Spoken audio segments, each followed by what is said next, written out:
Welcome to the Monday Minute of the Hunts Backcountry podcast. These are shorter and more informal episodes where we answer listener questions and back by popular demand. Jake, how's it going, man?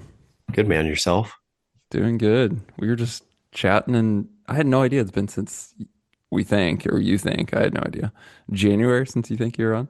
Yeah, I think so because that's the last time I remember.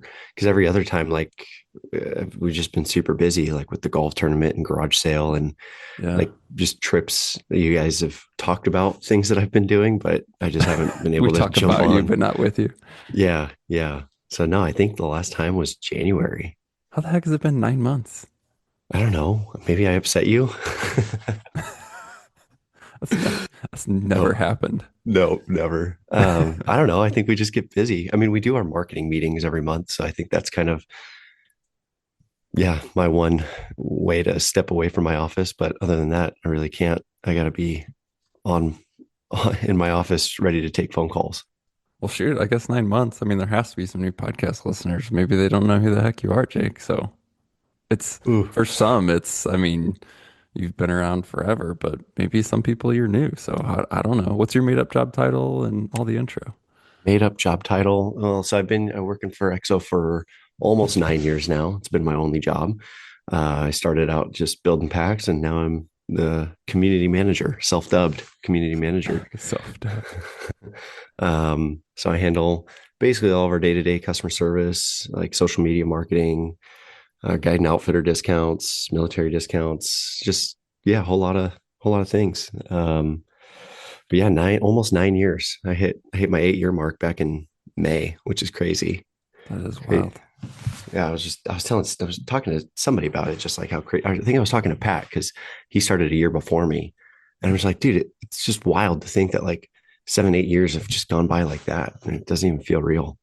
Gosh, it's crazy that, especially for me, you and Pat, how long we've been around. That's weird. Yeah, yeah, dude. Like lots of memories and definitely memories at the old office too. It's weird. Like I was again, yeah, I think a customer told me like, "Oh, you guys just moved in." I'm like, yeah, last year in August."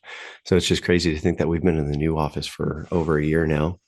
Another crazy memory that just popped up in my iPhone was just over a year ago. You and I shot doubled up on mountain goats. Remember that hunt? Oh, I remember. Me too. Yeah, I'm sitting here right now. Yeah, I have a replica of your goat, which I cherish, and it's right here next to me. That's awesome to have, man. Right on. Well, we are going to get into some listener questions. Steve is out moose hunting, and I had been wanting to get you on the podcast, not knowing it was 9 months.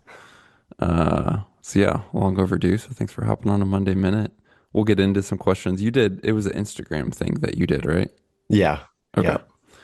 Well, I'll let you take over those shortly. Before we get into that, you recently had you had archery elk season, spent a lot of time with your dad, and then went on a pretty quick mule deer hunt with a buddy and ended up doubling up. So, yeah, just give us some hunt updates. What's the season been Yeah. like? Yeah. I mean, so elk season was definitely a tough one. I mean, we definitely gave it our all. I think I took off 9 total days. And so Oh, it was at coming least back, nine. It kind of felt like maybe about double that, but yeah, it was at least nine. yeah, I remember you texting me, "Hey, how's it going? Doing good out there?" I know. I felt terrible, man. Like just with peak season in September and just one guy manning the phones and me being gone, I felt terrible. But No, it's all good. um, yeah, anyway, so yeah, elk season was kind of a bust, to be honest with you. The first 2 days were really all the action that happened. Really didn't even draw the bow back. It was pretty pathetic just with the amount of pressure from other from other guys. So I definitely left a sour taste in my mouth. Just um, you spend all year just waiting for September, and then it just kind of turns into that. It's like, oh my goodness. And then taking off that amount of time, like I didn't even want to. I think I told you I didn't even want to come into the office. I had my tail tucked between my legs. Like, yeah, I took off 9 days and didn't get anything. I mean, it's all part of the adventure, and it's the kill isn't everything, but you do, spend a lot of time thinking, dreaming about getting out for elk hunting. And it's like, okay, that is the one end goal. One of them is to, be able to come back with meat. So that not happening definitely made me a little bummed, but um, quickly, got over that. And then, yeah, deer season started October 10th for us. So yeah, that was last week, um, 2 weeks ago. Yeah. So yeah, me and my buddy who I met through the industry, he was used to work for First Light, doesn't anymore. Clayton, we became buddies about 2 years ago, and we've been kind of just talking about making a deer hunt happen. Um, and I texted him just out of the blue, like, "Hey man, like I'd love to go deer hunting, but I haven't done any deer scouting. So like, if we do go deer hunting, we're definitely going to a spot that and you've scouted, and I'll just tag along." And he was like, "Sure." So we ended up making things happen. I got off work a little bit early on Friday, um, drove up.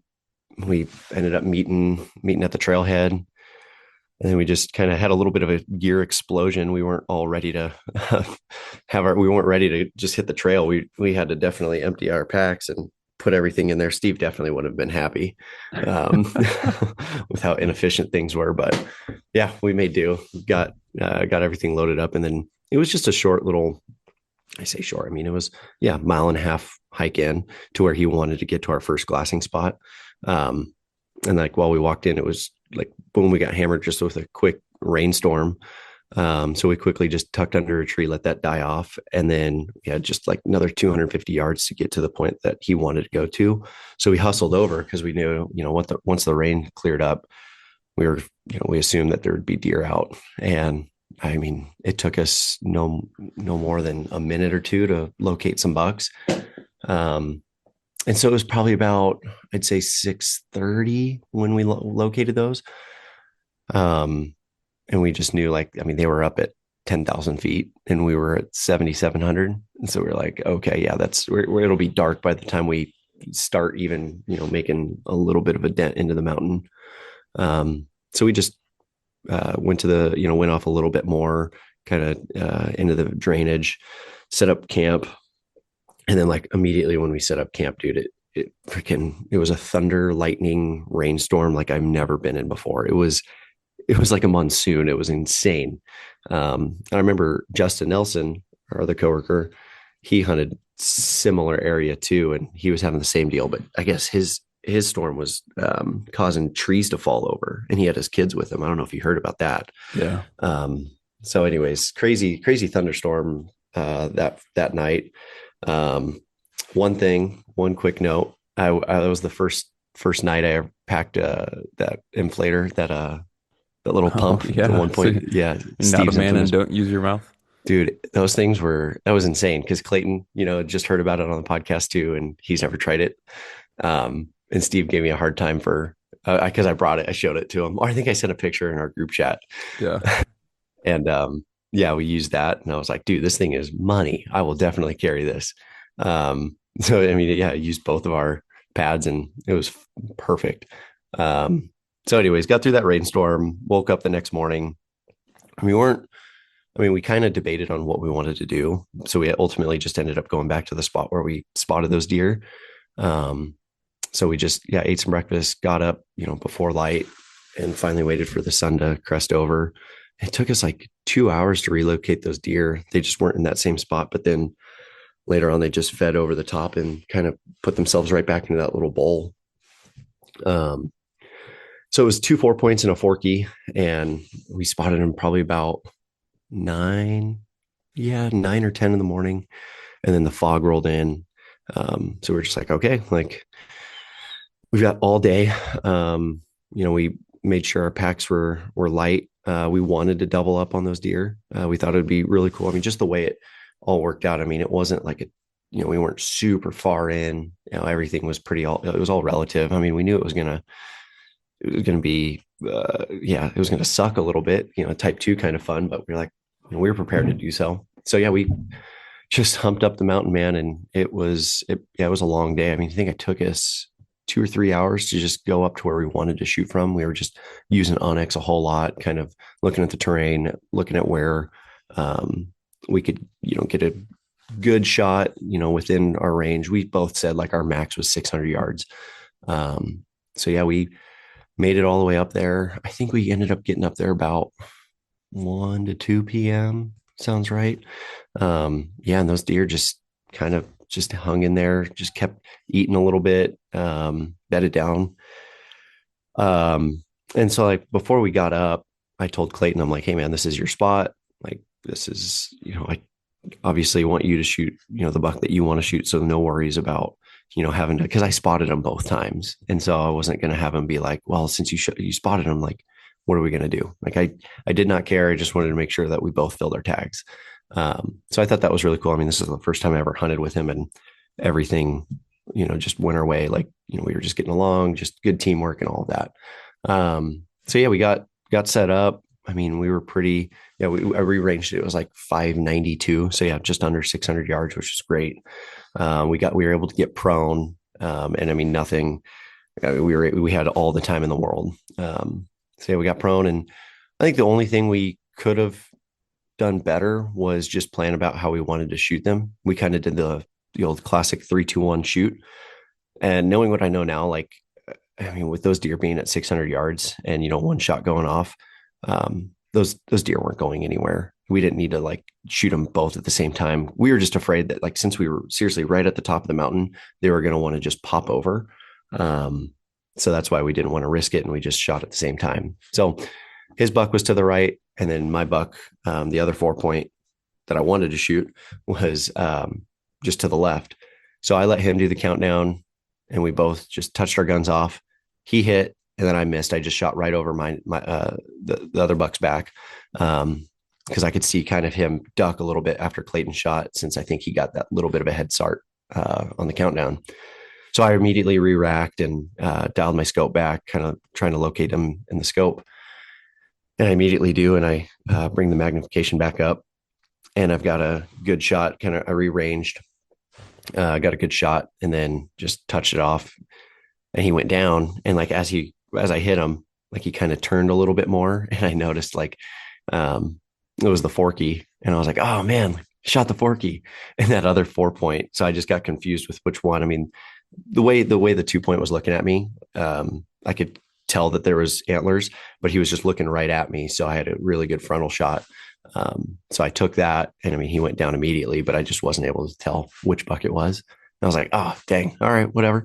And it was funny because that other 4 point buck just came running right up to us at like 300 yards. We got him on the phone scope. It was funny. I mean, all we could do was just laugh and, yeah, high five. I mean, both. Yeah, I mean, we each had one shot. I mean, I missed my first shot, but it took us one shot to finish him off, and it was a done deal. So I mean, it happened really fast, all in a matter of 30 seconds.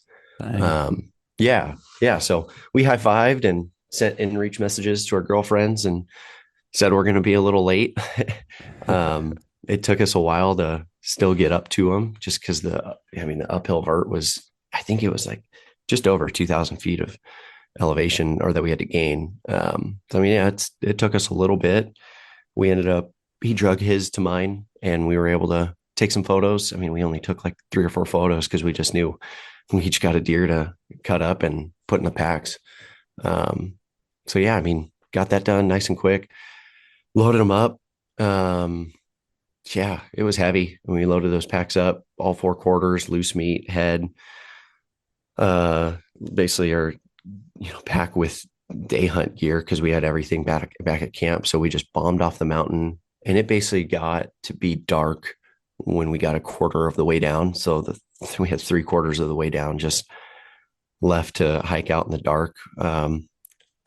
Yeah, it was, we were talking about it like when we were packing out, like, yeah, this was fun that we doubled up, but we probably should have just only done one. Hmm. Just as far as safety concerns. I mean, he and I were both 25 and 24. So it's like, you know, we got strength on our sides, and all of that, but still coming down on the mountain, like we were hitting some, I mean, it was reminded me a whole lot of our goat hunt when we were just packing out. But that goat hunt, we had 4 guys to pack out 2 animals. This one, it was just, 2 dudes, 2 animals. Yeah, it was definitely, we took our time. Was what happened. We just kept it slow. I mean, we got down there safe. Nobody took a spill or anything. But by the time we got into the valley or the drainage, we were pretty smoked. And then to then drop our packs, go back up to camp, put everything in our sleeping bags, and just threw our sleeping bags over our shoulders, walked back down to our packs, loaded those up, and then to pack out. I think our packs were 110 to 120 pounds. If I were to just guess, I didn't weigh it. Um, yeah, it was. Yeah, it was heavy, and Yeah. we made it through. He got all drill sergeant on me. I was getting a little tired, and I was like, dude, I'm down to sleep. But he was getting sick actually, and he's like, dude, I don't want it because we were sharing a tent. He's like, I don't want to share a tent with you, and then you get sick. And I'm like, oh yeah, I don't want to get sick either. So we just made it back to the truck. I think we ended up getting back at like 11:30 at night. So yeah, that Saturday, man, that was a busy day. We were smoked by the time we got back to his condo. It's a Um, good full day, man. yeah, it was. But dude, it was fun, man. Like just kind of recapping everything. Like again, highlighting back on teamwork. Like I'm, dude, I hunt with my dad all the time. He and I are, we click on every single level. Like it's great hunting with him.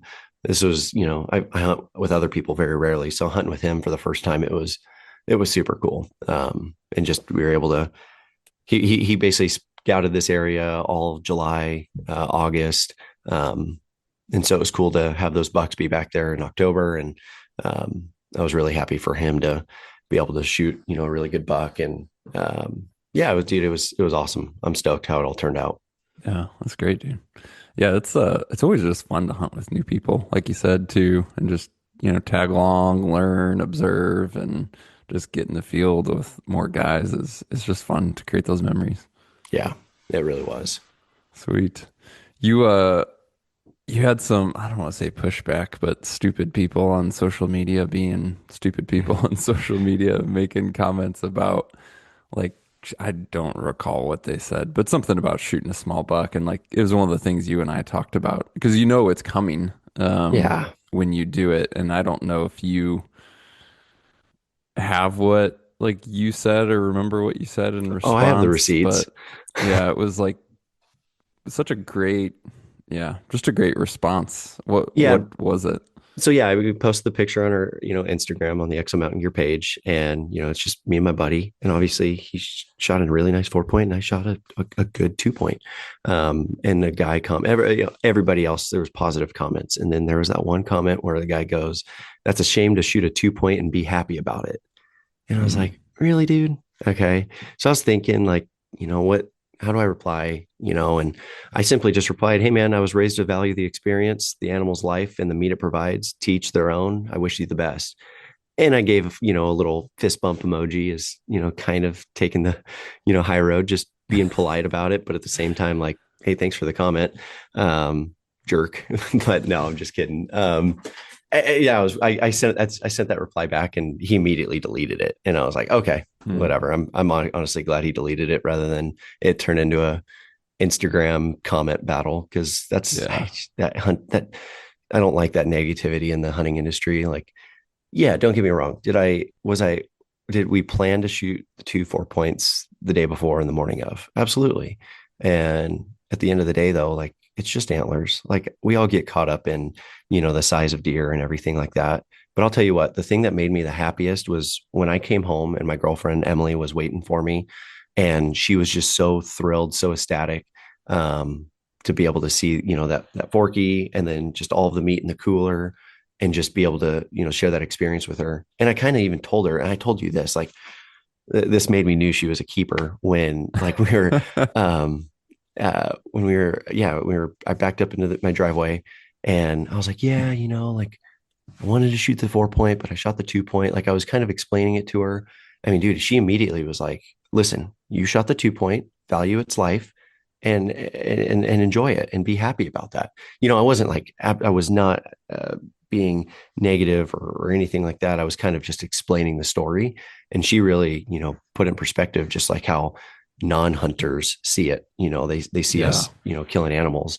They want to know that we do it for the meat. And that's exactly why I hunt. Just like I said on that Instagram comment, my dad's been raising me ever since I was 5 6 years old. He's been taking me out and hunting small game, big game, all for the meat. And so that was a good reminder. And that comment was a good reminder too of how we can get caught up into that. And it's really great to work for a company like, Exo.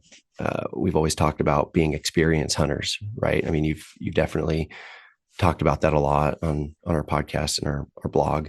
So all of us here were you guys. When I sent you guys pictures, you guys were all just very supportive, positive, like way to go, awesome.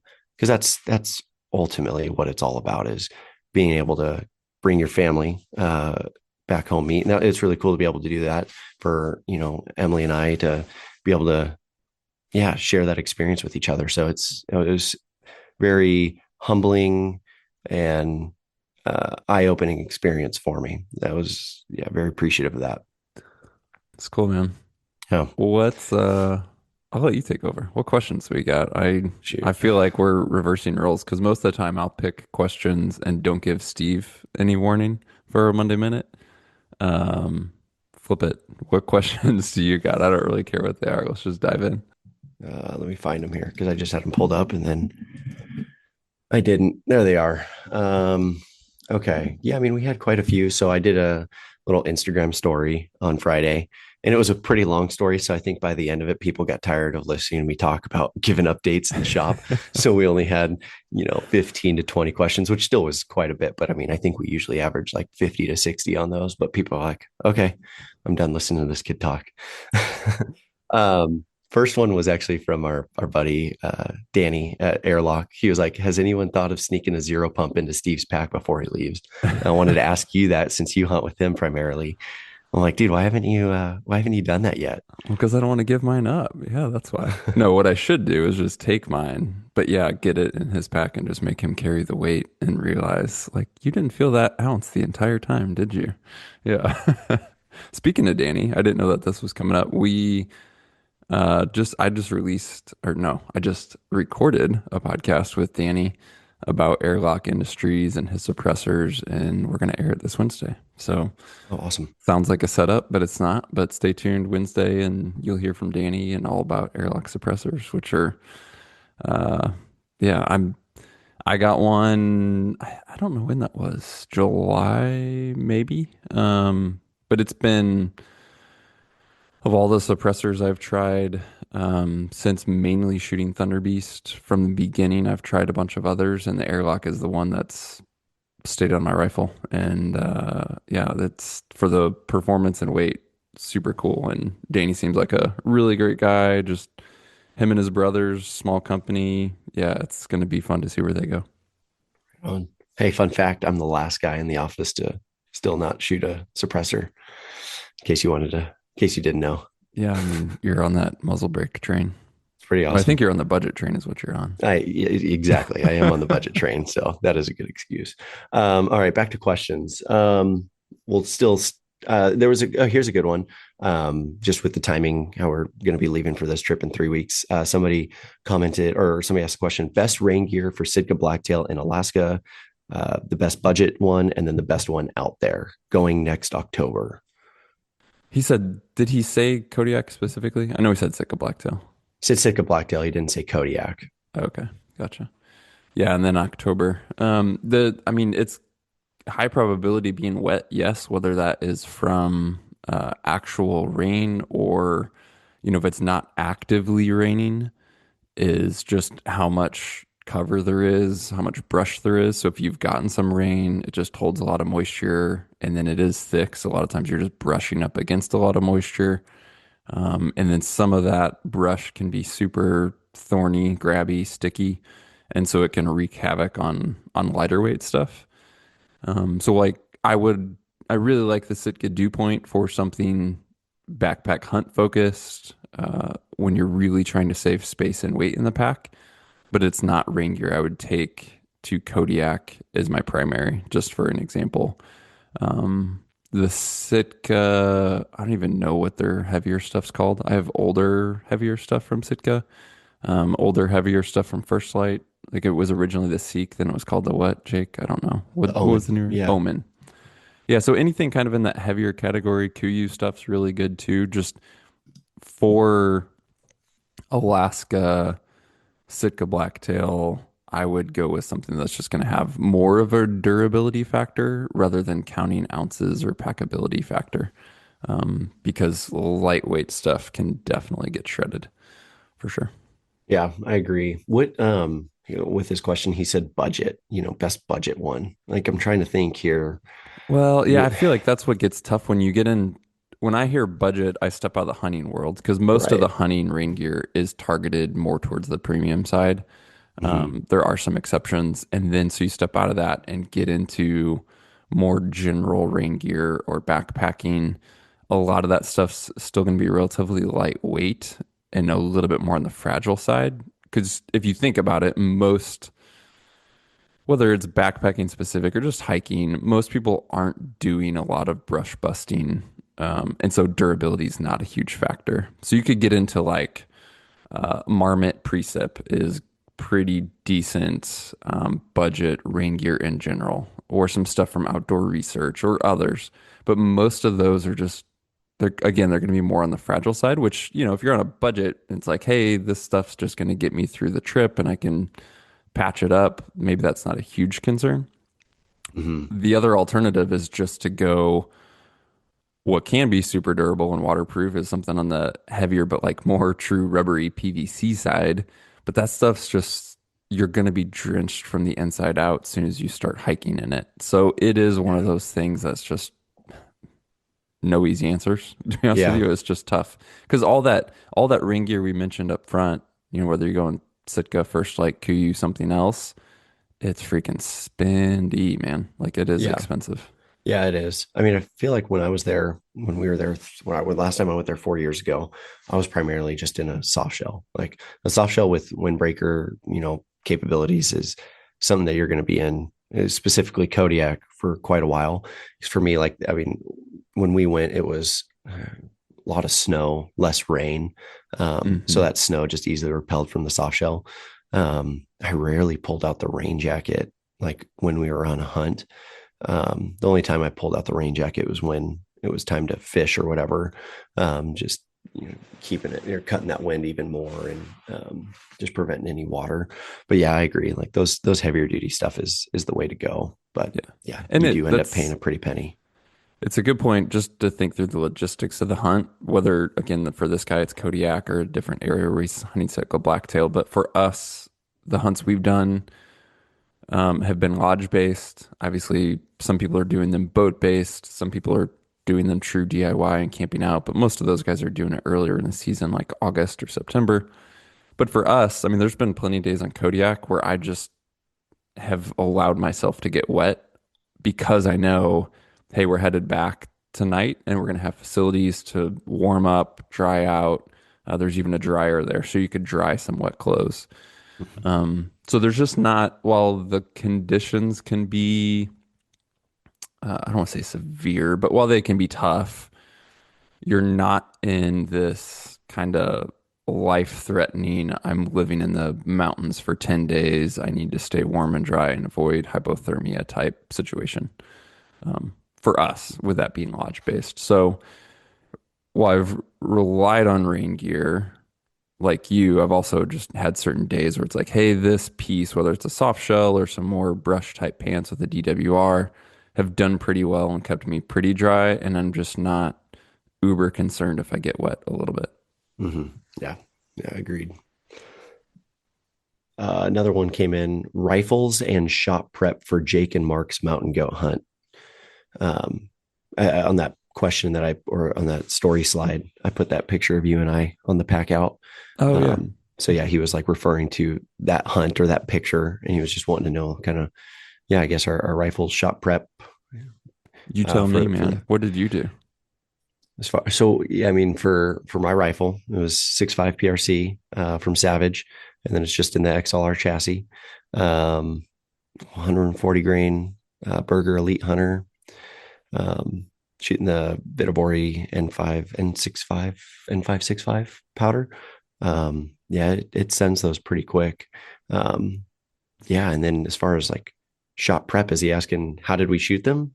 Well, I think Got shot prone. prep, like, how did you prepare Oh, for the hunt from a shooting perspective?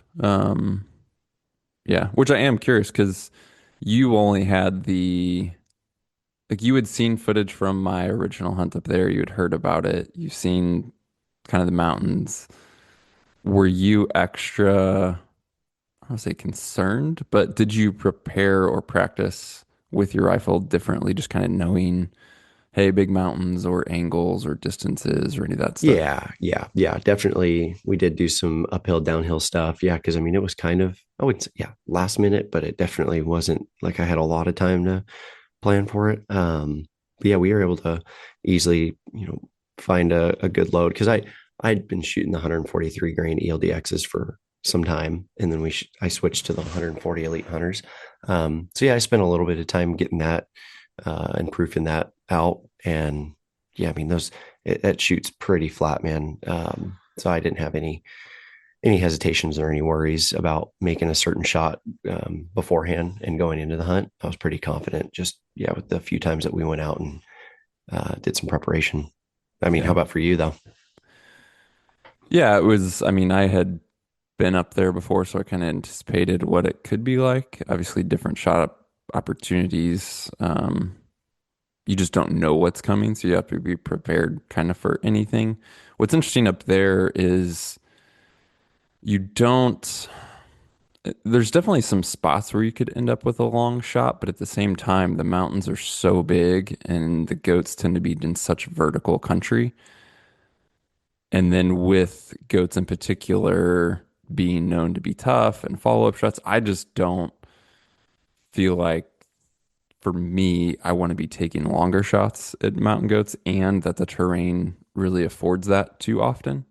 There's either super, super long shots I would never consider, or there's some close to mid-range shots, but that kind of, I mean, guys do it, don't get me wrong, but those like five, six, where it's pushing the edges of effective range, I don't like taking those shots on goats.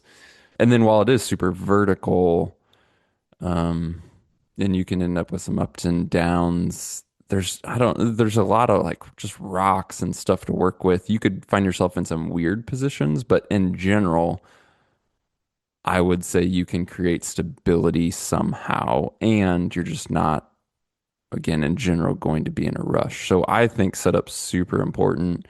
Being stable is really important, and you can create that. And the need for being prepared for follow-up shots, especially with goats. Um, it ended up, I mean, for you and I, and for people who've seen the video, and if not, we can leave a link to it. But I mean, we just had a pretty dang ideal setup, just laying and prone and a little bit uphill, but not at a crazy, crazy angle. So yeah, it all definitely worked out well. Yeah, no, it did. It really reminded, yeah, like that hunt reminded me a lot of my mule deer hunt, like how everything kind of just went all together in that way. Um, just being stable and set up properly, like just makes a world of difference being able to get prone. Yeah. And it's especially true on goats, but I don't know if it's me putting more emphasis on it or just if enough people put enough emphasis on it. But while we all want there to be a single shot, and that is the goal, preparing for every shot opportunity with a follow up in mind is really important. So, not only shooting from a position of stability to help you make the best shirt, to make the best first shot possible, but also that stability and managing recoil and not being too far zoomed in on your scope and all these different things help you not only see and spot the impact, but also get back on target more quickly. And if your position has more stability, to then make a follow up shot more quickly and more effectively if needed. It's just something I've focused on more, I guess, and Yeah. didn't used to as much because before it was always like, oh, let's just shoot the animal. And now I'm generally thinking through, okay, let's make a great first shot, but if needed, am I in a good position? Do I have a good sight picture and all that stuff for follow ups? Yeah. Yeah. Agreed. Um, okay. So one of the big ones that we got as a question that I want to have you quickly touch on. It'd be great to have Steve Areno here.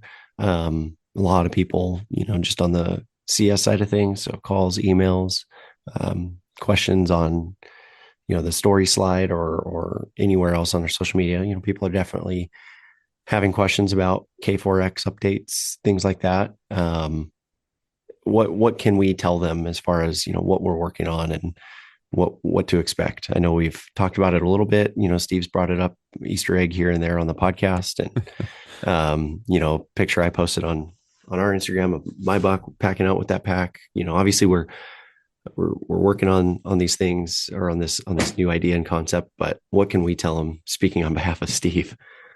Yeah, I mean, essentially K4X, we started calling it K4X kind of internally, and I think we have landed on that being the name publicly. But it's when I say internally, we've been for really since K4 started, honestly, even before K4 launched, testing different materials, different components. That's something that's always happening. Even on the Experience project, all those films, even though everything looks like a standard K4 pack, there was things we were testing there that you couldn't see.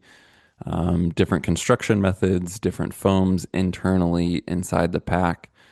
So it's pretty rare. I mean, you know this, that you, kind of that we go on any hunt with a truly stock pack. And so we've always been testing materials, doing different things. Essentially, the goal with K4X would be to have a lighter version of K4, just a lighter weight version of K4 for the guys who really are counting ounces, who are really care about weight savings, who are doing backpack hunts. K4X will not be a change in design from K4 fundamentally. Meaning, like, we're so happy with K4, the design, the performance, everything else, that K4X, the frame's not going to be necessarily a different design. Visually, you'll see some differences. Materially, you'll see differences, but you'll have compatibility. So when it comes to things like, hey, can you put what will be a K4X bag on a K4 frame? Or could you use a K4X frame with a K4 bag? Yes, there's going to be compatibility. K4 is not going anywhere. K4X will not replace K4. We will continue to have K4. K4X, again, isn't also going to be for everyone. There's going to be some features that are kind of stripped a little bit to help with those weight savings, and the materials, again, focused on weight savings. So at the end of the day, there'll be more to come. We'll have more to say. You'll see some limited release of K4X in 2026. But again, one, it's not replacing K4, and two, it's not going to, just make anything obsolete. And it's also not going to be for everyone. So more Right. to come. Part of what we have continued to just test is the long-term durability of materials. Because while there has been some lightweight materials on the market that are used pretty widely, not necessarily just in the hunting space, but in the lightweight backpacking space. You just have to be really careful with the application of serious hunting on those materials and the long-term durability. Does performance hold up? Things like that. And at the end of the day, we've also been working on whether it's fabrics or other components like buckles.